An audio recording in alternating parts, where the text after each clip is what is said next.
Family ಅಂದ್ರೆ ತುಂಬಾ ನಿರೀಕ್ಷೆಗಳಿರುತ್ತೆ so ಹಾಗಾಗಿ Actually, she's a very simple girl.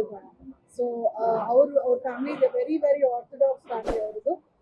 But ಏನಂದ್ರೆ ಮದ್ವೆ ಮಾಡ್ಸೋದ್ ಕಷ್ಟ ಅಲ್ಲ. ಐ ಥಿಂಕ್ ಈ ಕಾರ್ಡ್ ಡಿಸ್ಟ್ರಿಬ್ಯೂಷನ್ ಎಲ್ಲರಿಗಿಂತ ದೊಡ್ಡ ಕಷ್ಟದ ಕೆಲಸ.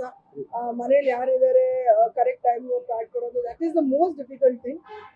ಬಟ್ ಆನೆಸ್ಟ್ಲಿ ಮದ್ವೆ ಪ್ರಿಪರೇಷನ್ಸ್ ಅನ್ನೋದಕ್ಕಿಂತ ಐ ಥಿಂಕ್ ತುಂಬಾ ವರ್ಷಗಳಾದ್ಮೇಲೆ ನಮ್ಮ ಕುಟುಂಬದಲ್ಲಿ ಒಂದು ಫಂಕ್ಷನ್ ನಡೀತಾ ಇದೆ. ಸೊ ಎಲ್ಲರೂ ತುಂಬಾ ಖುಷಿಯಾಗಿದ್ದೀವಿ. ಬಾಂಬೆಯಿಂದ ಸಂಬಂಧಿಕರು ಬರ್ತಾ ಇದ್ದಾರೆ, ಕುಂದಾಪುರದಿಂದ, ಮಂಗಳೂರಿಂದ ಸಂಬಂಧಿಕರು ಬರ್ತಾ ಇದ್ದಾರೆ. So this is a opportunity to meet the entire family once and for all also. So we are all very happy. Definitely VVIPs ಇರ್ತಾರೆ, but more than anything else ನನಗೆ ಗೊತ್ತಿರೋ ಪ್ರಕಾರ ನನ್ನ ಲೈಫಲ್ಲಿ ನನಗೆ ತುಂಬ ಕೈ ಹಿಡಿದಿದ್ದು I think was the press and media. ಇವತ್ತಿನ ಪ್ರೆಸ್ ಅಲ್ಲ, ಇವನ್ ದ ಹಳೆ ಕಾಲದಲ್ಲಿ ಕನ್ನಡಪ್ರಭ ಇರ್ಬೋದು, ಪ್ರಜಾವಾಣಿ ಇರ್ಬೋದು, all the news reporters also. So I am extremely ಇಂಡಿಯೇಟೆಡ್ to them ಅನ್ಸುತ್ತೆ ನನಗೆ. So thank you for to all the ಹಳೆ ತಲೆಗಳು for supporting all of us.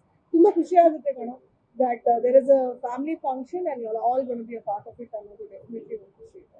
Latest ಹಾಗೂ ಇಂಟ್ರೆಸ್ಟಿಂಗ್ ಸುದ್ದಿಗಳಿಗಾಗಿ ಬಾಸ್ ಟಿವಿ ಕನ್ನಡ ಚಾನೆಲ್ನ ಸಬ್ಸ್ಕ್ರೈಬ್ ಮಾಡಿ, ಹಾಗೆಯೇ ಬೆಲ್ ಐಕಾನ್ ಪ್ರೆಸ್ ಮಾಡಿ. ಇದರ ಜೊತೆಗೆ ಫೇಸ್ಬುಕ್, ಇನ್ಸ್ಟಾಗ್ರಾಮ್, ಎಕ್ಸ್ನಲ್ಲೂ ಮಿಸ್ ಮಾಡದೆ ಫಾಲೋ ಮಾಡಿ.